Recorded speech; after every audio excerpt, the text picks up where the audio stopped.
Hello everyone, welcome back to our YouTube channel Pawan Gyan academy. So guys, basically आप thumbnail देख के समझ चुके होंगे कि आज का टॉपिक हमारा क्या है। तो बेसिकली आज हम जो डिस्कस करने वाले हैं वो मुस्लिम लॉ के जो मोस्ट इंपॉर्टेंट क्वेश्चन है आज इस क्लास में हम डिस्कस करेंगे। एंड बेसिकली जो मैंने क्वेश्चन जो टाइप किए हैं, हिंदी इंग्लिश बहुत लैंग्वेज में क्वेश्चन टाइप किए हैं। एंड बेसिकली जो प्रीवियस क्वेश्चन में बार बार रिपीटेड क्वेश्चन हुए हैं।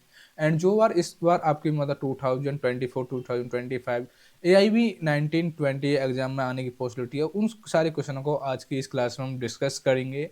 एंड हाँ, मैं बात करूं कि इस क्लास की पीडीएफ आपको कैसे प्रोवाइड हो सकती है, तो वो मैं क्लास के एंड में बताऊंगा कि इस क्लास की जो पीडीएफ है वो कैसे प्रोवाइड हो सकती है। तो बेसिकली जितने भी इंपॉर्टेंट से इंपॉर्टेंट क्वेश्चन बनने वाले हैं ना, वो सारे क्वेश्चन मैंने आज की इस क्लास में लिए हैं। तो विदाउट वेस्टिंग टाइम आज की इस क्लास को हम स्टार्ट करते हैं। एंड अगर आप लोग इस चैनल पर नए हैं तो सबसे पहले आप लोग हमारे YouTube channel Pawan Gyan academy को सब्सक्राइब कर लें, जिससे कि लेटेस्ट क्लास की नोटिफिकेशन आपको हमारे यूट्यूब चैनल के माध्यम से मिलती रहे। तो बात करते हैं क्वेश्चन नंबर 1 के बारे में। सो गाइज, क्वेश्चन नंबर 1 में पूछा है कि निम्नलिखित मुस्लिम कानून के स्रोतों का सही क्रम इंगित कीजिए। मत indicate the correct sequence of the following source of Muslim law. तो जो मतलब जैसे कि ऑप्शन दे रखे हैं आपके कुरान, इजमा, हदीस, क्यास, तो इसमें मतलब जो इसका जो करेक्ट सीक्वेंस है, मतलब सही क्रम है, वो आपको बताना। तो वो सही क्रम का आपको ऑप्शन दे रखे हैं, जैसे कि ABCD, ACBD, DCBA या ADCBA। What is the correct answer? तो बेसिकली मैं जो पहले आता है, पहले तो आपका आता है कुरान। क्या आता है? कुरान आता है। उसके बाद आती है आपकी हदीस, हदीस के बाद आता है इजमा, इजमा के बाद आती है क्यास। तो बेसिकली ये आपका सीक्वेंस बनता है। तो ये बनना है आपका सीक्वेंस, ए आ रहा, फिर हदीस आ रहा है, फिर आ रहा है आपका कियास ना इजमा, फिर आ जाए आपका आपका कियास। तो ACDVD ये कौन से ऑप्शन में है? ऑप्शन नंबर बी में है, ऑप्शन नंबर 2 में है। तो इसका जो राइट आंसर हो जाएगा डियर स्टूडेंट, वो आपका हो जाएगा option number B is the correct answer हो जाएगा। एंड अब बात करते हैं क्वेश्चन नंबर 2 के बारे में। सो गाइस, क्वेश्चन नंबर 2 के बारे में डिस्कस करें तो ऐसा पूछा है कि मुता विवाह है, मुता मैरिज इज, मतलब मुता विवाह एक स्थायी विवाह है, मतलब एक टेम्परेरी मैरिज है, या ऑप्शन बी शिया कानून के तहत मान्यता प्राप्त है, या ऑप्शन सी सुन्नी कानून के तहत मान्यता प्राप्त है, या ऑप्शन डी एक निश्चित अवधि के लिए विवाह एक दिन हर्ष, या ऑप्शन ई जिसमें दहेज निर्देश की आवश्यकता नहीं है। नीचे दिए गए उत्तरों में से दिए। तो आपके ऑप्शन दे रखे हैं नीचे ABD या ABE या ACD या ACDE। तो बेसिकली इसमें से क्या आपके सही क्रम में मुता मैरिज के हैं? तो आपका जो ऑप्शन दे रखा है, एक स्थायी विवाह है, बिल्कुल एक टेम्परेरी मैरिज है। एंड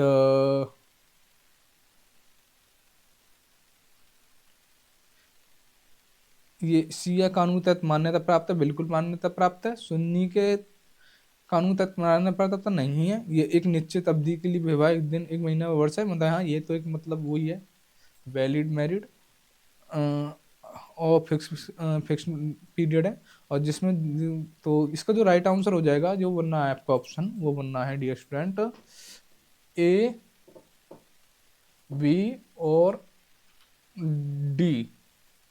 ये ऑप्शन बनने हैं ABD। ये कौन से आपके ऑप्शन में है? ABD ये फर्स्ट ऑप्शन में है। तो option number first is the right answer हो जाएगा। एंड अब बात करते हैं क्वेश्चन नंबर 3 के बारे में। सो गाइज, क्वेश्चन नंबर 3 में भी पूछा है कि यदि कोई मुस्लिम पति यह कसम खाता है कि 4 महीने या उससे अधिक समय तक अपनी पत्नी के साथ संभोग नहीं करेगा, तो यह किस प्रकार का तलाक के समान है? If a Muslim husband swear that he will not have sexual intercourse with wife for 4 months or more, it's amount to a from a divorce knowledge. इला, जिहार, तफवीज, मुबारक। What is the correct answer? Question number 3। तो अगर कोई मुस्लिम पति ये कसम खाता है कि 4 महीने तक उसके साथ नहीं रहता, तो ये संभोग भी नहीं करता, ये है जो तलाक माना जाता है, इला तलाक के समान माना जाता है। तो क्वेश्चन नंबर 3 का जो राइट आंसर हो जाएगा, वो option number first is the right answer हो जाएगा। एंड अब बात करते हैं क्वेश्चन नंबर 4 के बारे में। So guys, question number 4 is the also is very very important question. इसमें पूछा है कि मुस्लिम कानून के तहत खुला और मुबारक है अंडर द मुस्लिम लॉ खुला एंड मुबारक आर।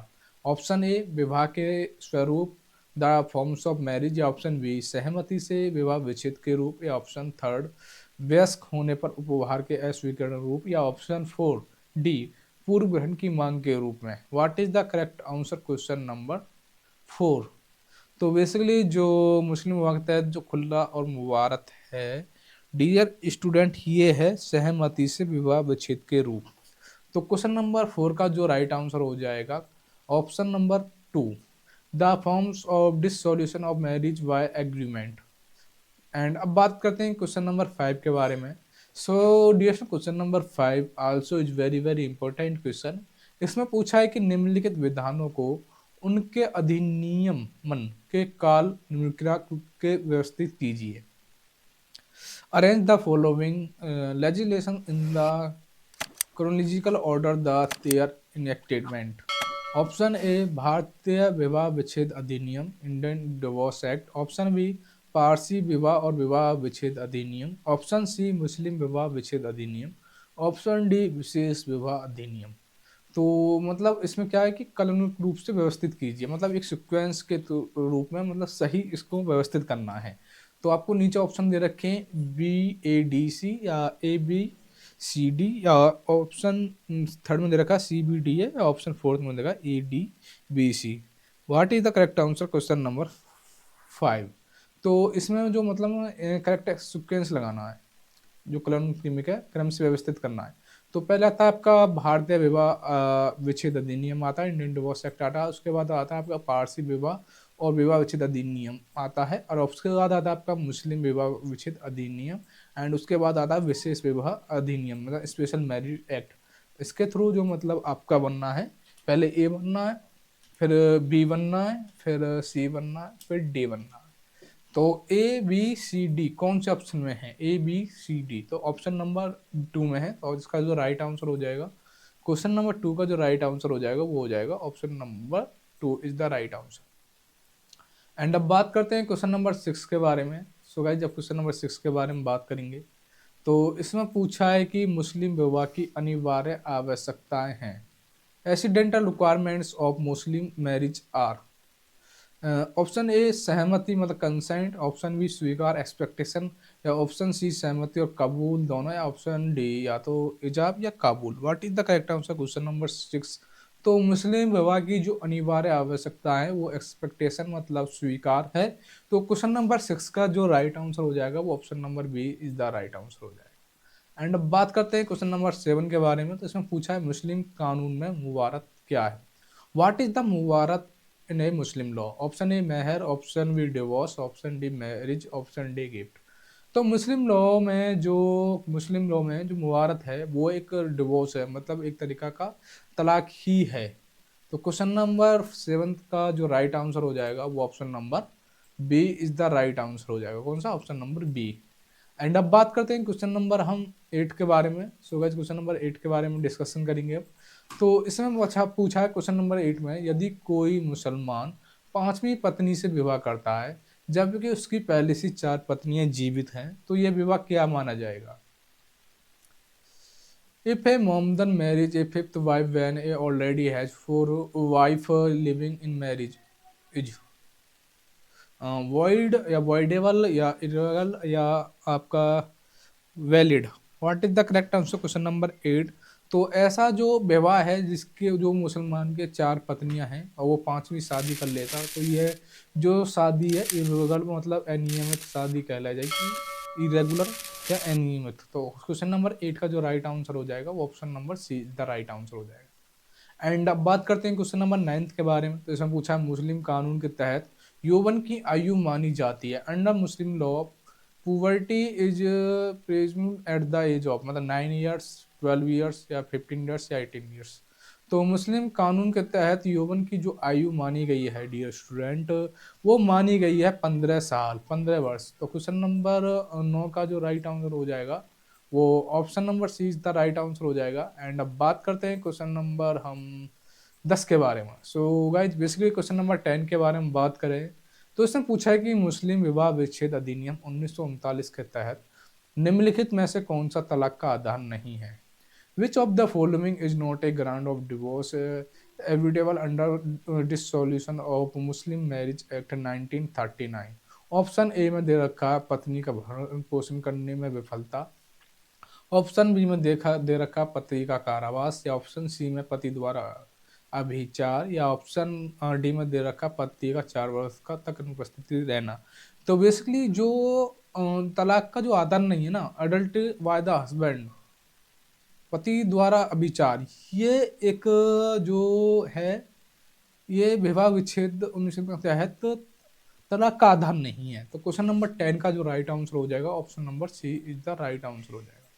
कौन सा? Option number C is the right answer हो जाएगा। एंड अब बात करते हैं क्वेश्चन नंबर 11 के बारे में। सो गाइस क्वेश्चन नंबर 11 की बात करें तो इसमें पूछा है कि मुस्लिम विवाह विच्छेद अधिनियम 1939 के अंतर्गत यौवन का विकल्प उपलब्ध है। Under dissolution of Muslim Marriage Act 1939, the option of the poverty is available to the husband only, option B the wife only, option C both मतलब वाइफ एंड हस्बैंड, या ऑप्शन डी संरक्षक के पूर्व स्वीकृति के पति और पत्नी दोनों को। बेसिकली जो मुस्लिम विवाह विच्छेद अधिनियम 1939 के अंतर्गत यौवन का जो विकल्प है उपलब्ध है वो केवल पत्नी को है। किसको है? केवल पत्नी को। तो क्वेश्चन नंबर 11 का जो राइट आंसर हो जाएगा option number B is the right answer हो जाएगा। कौन सा? Option number B is the right answer हो जाएगा। एंड अब बात करते हैं क्वेश्चन नंबर 12 के बारे में। तो इसमें पूछा है कि काजी की अनुपस्थिति में क्या क्या निकाह क्या है, एक वैध है, शून्य है, या अनियमित है, या इसमें से कोई नहीं है। तो बेसिकली जो काजी की जो अनुपस्थिति में किया गया विवाह है वो वैलिड है, मतलब वैध है। तो क्वेश्चन नंबर 12 का option number A is the right answer हो जाएगा। एंड बात करते हैं क्वेश्चन नंबर 13 का। तो इसमें पूछा यदि कोई ईसाई या यहूदी इस्लाम धर्म अपनाता है, ईसाई या यहूदी पत्नी के साथ उसका विवाह मतलब क्या है, विघटित है, विघटित नहीं है, निर्भर करता है, या उपयुक्त में से नहीं है। मतलब ईसाई यहूदी पत्नी के साथ उसका विवाह क्या है, तो ओरिएशन वो है विघटित नहीं है, नॉट डिसॉल्व्ड। तो क्वेश्चन नंबर 13 का जो राइट आंसर हो जाएगा option number B is the right answer हो जाएगा। एंड अब बात करते हैं क्वेश्चन नंबर 14 के बारे में। तो इसमें पूछा क्यास को मुस्लिम विधि के स्रोत के रूप में पहली बार किसने लागू किया? हु अप्लाइड क्वास for the first time as source of Muslim law? Imam Abu Hanifa, इमाम यूसुफ, इमाम जाबर, इमाम अहमद। तो डियर स्टूडेंट, जो मुस्लिम विधि के स्रोत में पहली बार किसने लागू किया था क्यास को, वो किया था इमाम अबू हनीफा ने। किसने? इमाम अबू हनीफा ने। तो क्वेश्चन नंबर 14 का जो राइट आंसर हो जाएगा वो option number A is the right answer हो जाएगा। कौन सा? Option number A is the right answer.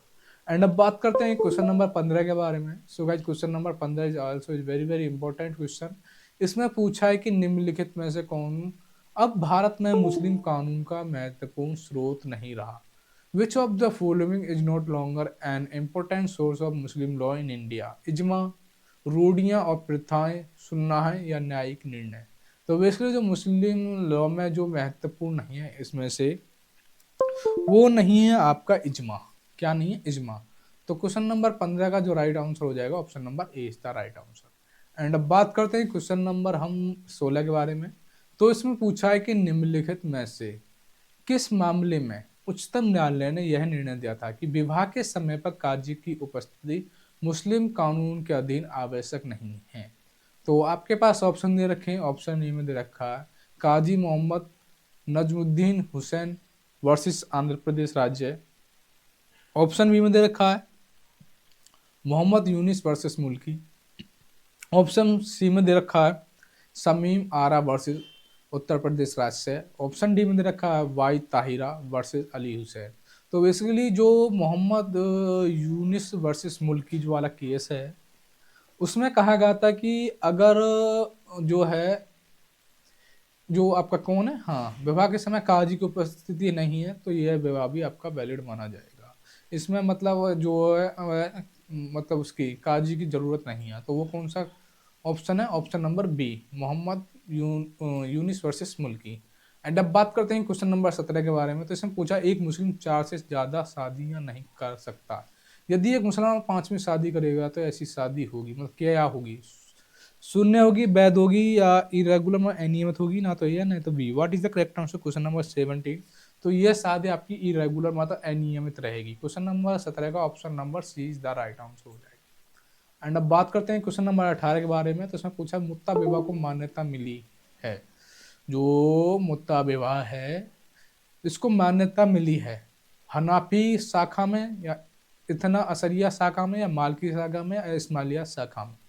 What is the correct answer question number 18। तो बेसिकली जो मुत्ता विवाह को जो मान्यता मिली है वो इतना असरिया शाखा में मिली है। तो क्वेश्चन नंबर 18 का जो राइट आंसर हो जाएगा वो option number B is the right answer हो जाएगा। एंड अब बात करते हैं क्वेश्चन नंबर 19 के बारे में। तो इसमें पूछा है कि मुस्लिम विधि के अंतर्गत तुरंत मेहर का भुगतान किया जाता है। Under Muslim law a promoter dowry is payable. विवाह के समय पत्नी के मांगे जाने पर या पति की मृत्यु पर या पति द्वारा तलाक दिए जाने पर। तो डियर स्टूडेंट क्वेश्चन नंबर 19 पूछा है कि मुस्लिम विधि के अंदर तुरंत मेहर का भुगतान किया जाता है, वो पत्नी के मांगे जाने पर तुरंत मेहर का भुगतान किया जाना चाहिए। तो क्वेश्चन नंबर 19 का जो राइट आंसर हो जाएगा option number B is the right answer हो जाएगा। एंड अब बात करते हैं क्वेश्चन नंबर 20 के बारे में। सो गाइस क्वेश्चन नंबर 20 के बारे में डिस्कस करें तो इसमें पूछा है पत्नी का क्या अधिकार है जब पति उसे मेहर ना दे। ऑप्शन ए में दे रखा पति के साथ संभोग करने से इनकार करना। ऑप्शन बी में दे रखा मेहर की वसूली के लिए बात दायर करना। ऑप्शन सी मृतक पति की संपत्ति पर कब्जा रखना। या option D all of these, all of the above मतलब उपरोक्त सभी। तो पत्नी का अधिकार है ये जब मेहर ना दे, तो ये सारे ही ऑप्शन सही हैं। तो क्वेश्चन नंबर 20 का जो राइट आंसर हो जाएगा option number D all of these या ऑल ऑफ द अबव, सारे ही ऑप्शन सही हैं। एंड अब बात करते हैं क्वेश्चन नंबर 21 के बारे में। सो गाइस क्वेश्चन नंबर 21 में पूछा तलाक के पश्चात एक मुस्लिम महिला क्या कर सकती है। तुरंत शादी कर सकती है, दोबारा शादी नहीं कर सकती, इद्दत पूर्ण होने के पश्चात ही शादी कर सकती है, या नन ऑफ द अबव, उपयुक्त में से कोई नहीं। तो तलाक के पश्चात एक मुस्लिम महिला इद्दत पूर्ण करने के पश्चात ही शादी कर सकती है, इद्दत पूर्ण कर लेगी अपना। तो क्वेश्चन नंबर 21 का जो राइट आंसर हो जाएगा option number C is the right answer हो जाएगा। एंड अब बात करते हैं क्वेश्चन नंबर 22 के बारे में। तो इसमें पूछा है निम्नलिखित में से किस बात में उच्चतम न्यायालय ने अभी निर्धारित किया कि 3 तलाक को एक तलाक माना जाएगा तथा वैध या तलाक नहीं होगा। Mohammad Ahmad Khan versus Shah Bano AIR 1985 supreme court. And अब बात करते हैं ऑप्शन नंबर बी में जो पूछा है वाई Tahira versus Ajli Hussain. Option C में शमीम आरा वर्सेस उत्तर प्रदेश राज्य। Option D none of these, इनमें से कोई नहीं। What is the correct answer question number 22। तो बेसिकली जो 3 तलाक को एक तलाक माना जाएगा तथा वैध तलाक नहीं होगा, ये जो केस में जो दिया है सुप्रीम कोर्ट के में वो दिया गया शमीम आरा वर्सेस उत्तर प्रदेश। तो क्वेश्चन नंबर 20 का जो राइट आंसर हो जाएगा वो हो जाएगा question option number C is the right answer हो जाएगा। एंड अब बात करते हैं क्वेश्चन नंबर 23 के बारे में।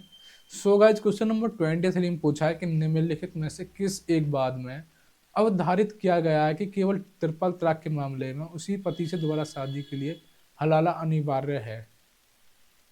मोहम्मद रजाक वर्सेस मोहम्मद अजमी। या option B Mohammad Gafoor versus Sabina. Option C Shrimati Sabha Adnan Sami versus Adnan Sami. या option D Mohammad Akwaj versus savanna.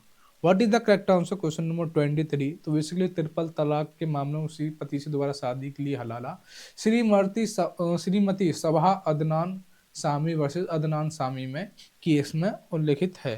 तो क्वेश्चन नंबर 23 का जो राइट ऑप्शन हो जाएगा option number C is the right answer हो जाएगा। एंड अब बात करते हैं क्वेश्चन नंबर 24 के बारे में। तो इसमें पूछा एक सुन्नी मुस्लिम इद्दत की अवधि में विवाह करता है तो वह विवाह क्या है। शून्य वैध अनियमित शून्य करनी, मतलब इद्दत काल में कोई मतलब सुन्नी विवाह करता है तो वह विवाह क्या है, वो है इरेगुलर मतलब अनियमित विवाह माना जाएगा। तो क्वेश्चन नंबर 24 का option number C is the right answer हो जाएगा। एंड अब बात करते हैं क्वेश्चन नंबर 25 के बारे में। तो ये आज की क्लास का लास्ट क्वेश्चन है। इसमें पूछा है कि मुस्लिम विधि में हिजानत किस से संबंधित है।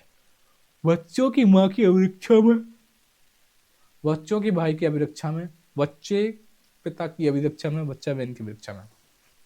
तो मुस्लिम विधि में जो हिजानत है वो बच्चे माँ की अभिरक्षा में है, से संबंधित है। तो क्वेश्चन नंबर 25 का option number A is the right answer हो जाएगा। दोस्तों, ये वीडियो बहुत ही इम्पोर्टेंट है एंड अभी तक आप लोगों ने हमारे यूट्यूब चैनल को सब्सक्राइब नहीं किया तो सब्सक्राइब कर लें for latest class and videos के लिए। एंड अगर आपको इसकी पीडीएफ चाहिए तो आपको जी हमारा व्हाट्सअप नंबर चमक रहा है 6398304022 पर व्हाट्सअप पर मैसेज करके लेना होगा। लेकिन इसके पीछे कंडीशन है, आपको इसी का ही स्क्रीनशॉट हमारे व्हाट्सएप नंबर पर सेंड करना होगा और स्क्रीनशॉट जो सेंड करना है वो सब्सक्राइब का भी करना है साथ में। और इसी की क्लास की पीडीएफ आपको उसी व्हाट्सएप नंबर पर प्रोवाइड हो जाएगी। बेसिकली स्क्रीनशॉट व्हाट्सएप जो व्हाट्सएप पे सेंड करना है आपको विद सब्सक्राइब, ये आपको पीडीएफ प्रोवाइड हो जाएगी। अगर आप वो AIB 19 या 20 की प्रिपरेशन कर रहे हैं तो हमारा एक व्हाट्सएप ग्रुप है जिसमें कम से कम 700 से 800 स्टूडेंट उस ग्रुप में एग्लोर हैं, जो ऑल इंडिया से रिलेटेड उसमें डिस्कशन करते रहते हैं, नोट्स से सेंड करते रहते हैं, इंपॉर्टेंट MCQ सेंड करते रहते हैं। अगर उस व्हाट्सएप ग्रुप में जुड़ना है तो लिंक डिस्क्रिप्शन में दी गई है। एंड अगर नीचे से आप ऐड नहीं हो सकते तो आप हमारे व्हाट्सएप पे मैसेज करके भी उस ग्रुप में जुड़ सकते हैं। मिलते हैं आपको नेक्स्ट क्लास में। Thanks for watching this.